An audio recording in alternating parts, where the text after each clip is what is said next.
Waktu retak, tidak hancur, tidak lenyap, hanya patah. Dunia tak menyadari, tapi suara-suara mulai bergetar. Langkah-langkah kehilangan irama. Naira, seorang gadis kecil dari desa sunyi, merasakannya lebih dulu. Ia melihat bayangan waktu di langit, pecah seperti kaca. Di gudang tua milik kakeknya, Naira menemukan sebuah lentera kecil yang selalu menyala. Api di dalamnya tidak pernah kehabisan nyala. Lentera itu menyala hanya saat waktu merintih. Sejak itu, ia tahu waktunya berangkat. Dengan lentera di tangan dan buku catatan warisan ibunya di dada, Naira meninggalkan rumah. Langit senja menyambutnya dan daun-daun melambai pelan, seperti tahu ia sedang menuju hal besar. Kucing liar ikut mengawasi dan angin bertanya, "Berani ya?" Tempat pertama yang ia datangi adalah negeri lupa. Di sana, orang-orang berjalan tanpa arah, tanpa tujuan. Mereka lupa siapa mereka. Naira mendekati seorang wanita tua yang terus-menerus berkata, "Aku dulu siapa ya?" Naira berlutut di samping wanita tua itu dan membisikkan sebuah nama yang entah dari mana ia tahu, "Marisa." Sang wanita berhenti bergetar. Matanya perlahan berkaca-kaca. "Ya, aku Marisa." Lentera Naira bersinar lebih terang. Dari dalam tanah, pecahan kecil kaca menyembul bagian dari waktu yang retak. Bentuknya seperti serpihan kenangan. Naira menyimpannya dengan hati-hati. Dari kejauhan, sesosok bayangan mengintip.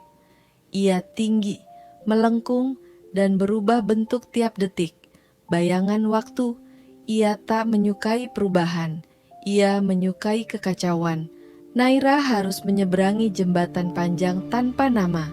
Di sana, setiap langkah membuatnya lupa satu hal. Ia lupa warna favoritnya, nama ayahnya, suara ibunya.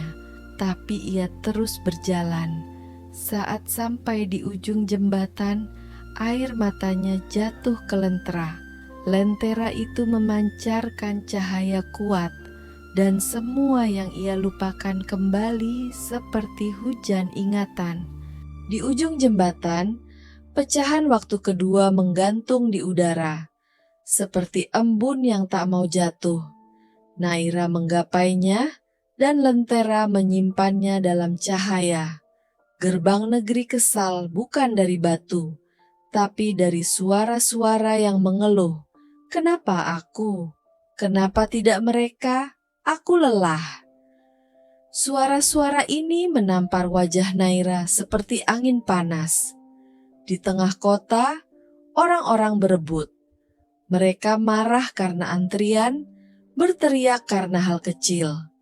Tak ada yang bersabar. Bahkan waktu tak mau lewat di sini.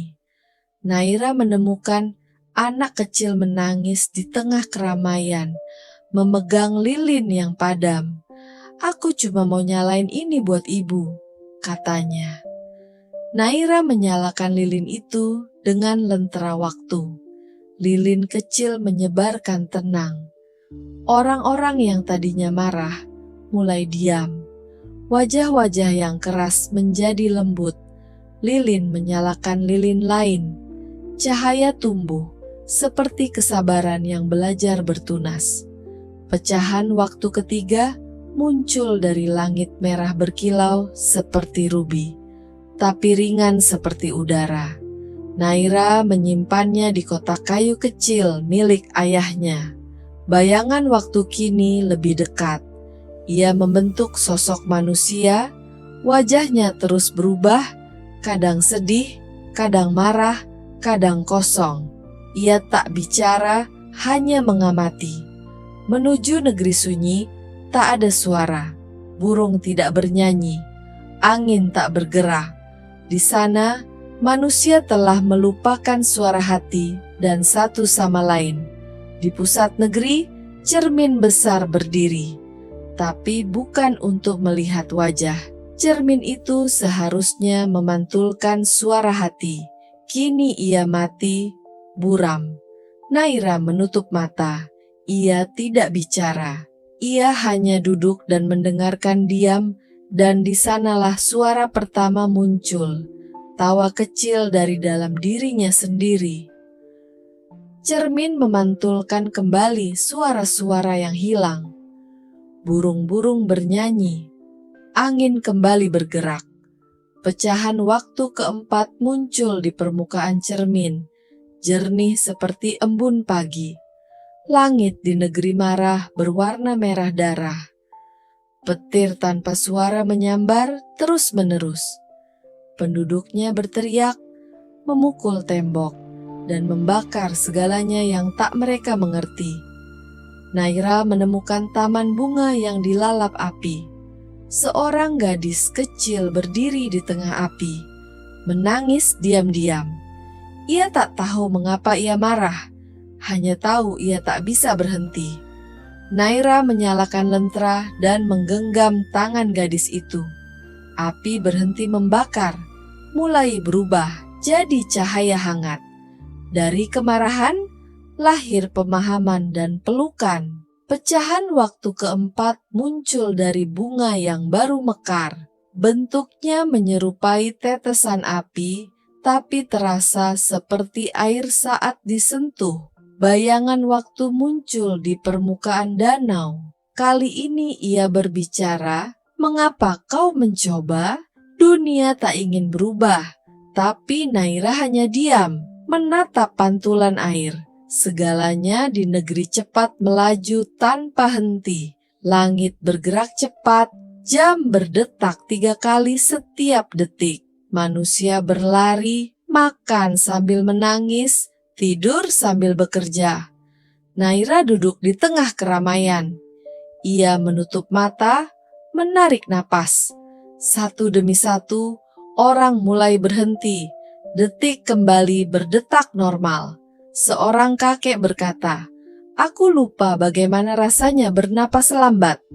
2 pecahan waktu muncul bersamaan. Satu berputar seperti roda, satu lain seperti tetesan air yang menetes ke atas. Negeri cepat dan negeri tak peduli kini mulai berubah. Waktu membeku. Hanya Naira dan bayangan waktu yang bisa bergerak. Di tengah jam dunia, jarum detik berhenti. Bayangan berkata, "Kau menyembuhkan waktu, tapi bagaimana dengan luka manusia?"